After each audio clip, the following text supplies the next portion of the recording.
It's a vision that rises high above the city's skyscrapers, a plan for public art popping up to put Columbus on the revitalization map. ABC6 investigators started tracking it all, hundreds of thousands of taxpayer dollars spent on artwork. We dug into a special project headed up by the Columbus Art Commission.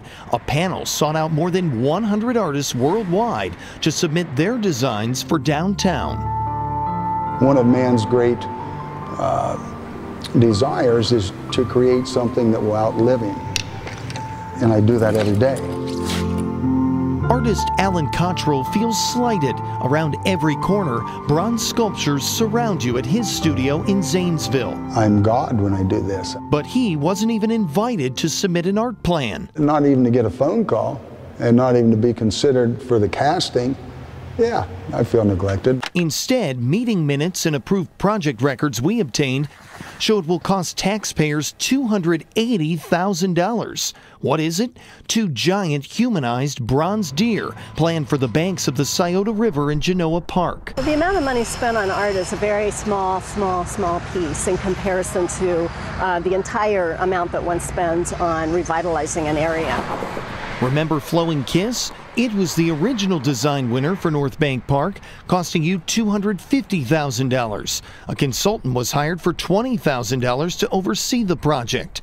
But the city tells us the Scioto Lounge proposal was so well received, the committee decided to clear the way for that project too, taking another $280,000 from city taxpayers. The artist got a great deal, that's all I have to say. I'd like some projects like that. The project contract and artist details are still being drawn up, like no horns, the kids might get impaled.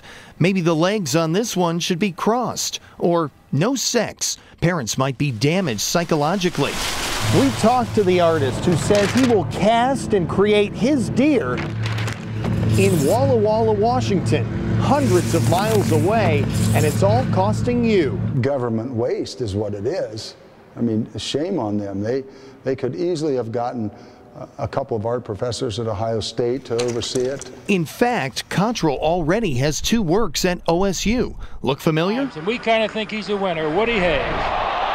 How about this guy? By America's Black Streak, Jesse Owens, the world's most superb runner, makes the others look as if they're walking. Both sculptures just part of Cottrell's portfolio. Nobody produces as much work as I do. As you can see, there's 500 bronze statues here. I have over 100 monumental scale statues around the country. Project organizers didn't want to talk on camera, but say they're working on building a public art collection to draw visitors. But since an Ohio artist was not picked to put artwork in this park, Cottrell is up in arms. They didn't need to spend that much money on something like this. They could have gotten 5 times the amount of art for half the price. While the city did consider local, national, and international artists, some like Cottrell are taking aim on the process, the decision-making, and at the end of the day, how and where your money is being invested.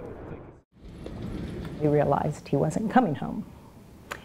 And, you know, that was when it was probably the hardest. Yeah, right. It is right out there, and it's raw, and it has been for the last few months since we got the news. He'd been positively identified. The bracelets that are here on the table are bracelets that people all over the United States have been wearing for years, supporting us. Wore that bracelet until they either came home alive or their remains returned. So in tradition, keeping with it, these folks have given their bracelets back to us. It's very difficult for them to take them off. Some of them have been wearing them for many, many years. And they've sent personal notes with them. Some have sent pictures. Let me see what this one is. It traveled with me throughout Europe. This is her second one. She wrapped it in the American flag. It was on his wrist during his wedding. No, we don't know these people. We don't know these people at all. Isn't that neat? We've been on a roller coaster for 45 years. I want to honor him in the best way that we know how. Ladies and gentlemen, welcome to this repatriation ceremony, this celebration of life in honor of Colonel Francis McGoldrick. When I think back on these times. We have a service at the Air Force Memorial. And with all the saints. We will be the very first service they've ever done there. Amen. We thank you for the return of Colonel McGoldrick. his remains back to his native soil and his family. He was killed in a mid-air collision. The brief 40 years that he spent on this earth, which ended 45 years ago today. Oh, I have slipped the surly bonds of earth and danced the skies on laughter-silvered wings. One of my sons said to me, he's more alive now coming home in a casket than he was ever in their whole life. Right. Because they've known the story, and now they're going to get to see what a hero's welcome is. Bring him home.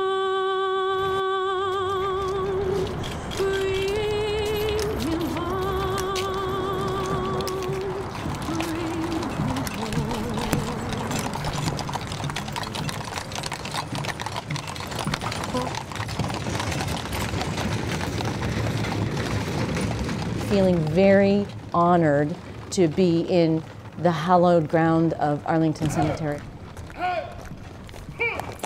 So many heroes are there, and our father finally will be there too.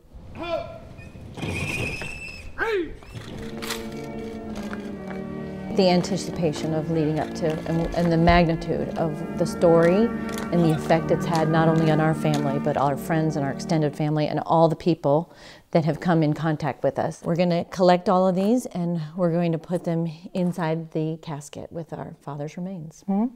They need to go in a special place with a special person. Our Father, who art in heaven. There's plenty of people that have unfortunately passed away before they've received their answers. Our mother being one of them. We're so fortunate to have gotten to bury her there, because there's so many people that now will not be buried there as wives. So to be able to put them together in the same grave, his casket will go on top of hers, that's just such a blessing to have them together again. I think my key word is bittersweet. I'm excited to bring it to closure, but I'm so mixed with emotions over the grief and the fact that we've finally gotten to this point. Absolutely. We have the end to our story. I would say we have absolutely gotten our answers. We got to bury our father with honors in Arlington Cemetery.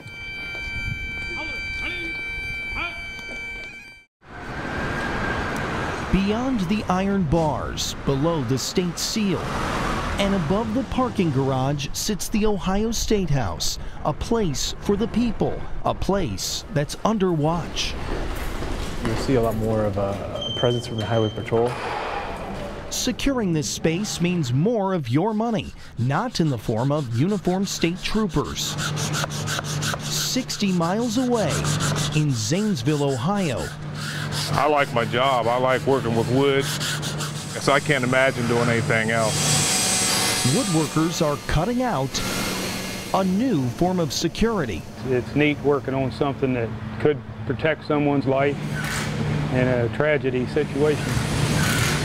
You can see the shaping, sealing, and smoothing of these desks, but they hide a safety secret. Nobody really knows it's bulletproof, you know, except us. That's kind of cool. Behind these panels, an impassable shield, all six costing about $50,000. It's just part of a nearly $2 million plan to increase security at the State House, starting with the construction of a $378,000 wrought iron fence. We have to abide by the National Historic Preservation Act, so we can't put anything modern in there. It's considered security. Luke Stedke is with the Capitol Square Review and Advisory Board. He says these types of upgrades are well worth the cost. I think we're spending exactly what the legislator wants us to spend. While the legislature is spending money for security for a fence, they're now allowing guns inside that fence and below the State House in the parking garage. They're just not allowed in the building. You have some of these decisions that leave you scratching your head. Brian Rothenberg heads up think tank Progress Ohio. He's outraged that this law, this fence, and these 6 desks are the only things being put in place to protect us. I don't know that the bulletproof desk makes that much of a difference, other than a few people can hide behind it. It's a fine line that you have to walk because this is a public building. The public can access the State House from 4 entrances. The rest are on lockdown. Troopers will be on guard behind these new bulletproof desks. It's still an open door, it's just a more secure door. When you walk up to the door, there's signs telling you no guns. Once inside, cameras capture every move. And after you pass the trooper station, where you go from there is up to you.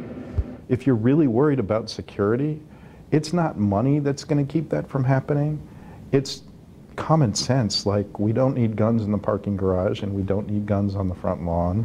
Leaving it up for debate whether or not you're safe and paying the proper price for protection. On a frigid Christmas Eve morning, alongside a busy, truck-traveled Alum Creek Drive, one man's life came to a sudden stop. Sad. Right before Christmas, man. Truck drivers know their job hardly ever stays parked until something unexpected happens.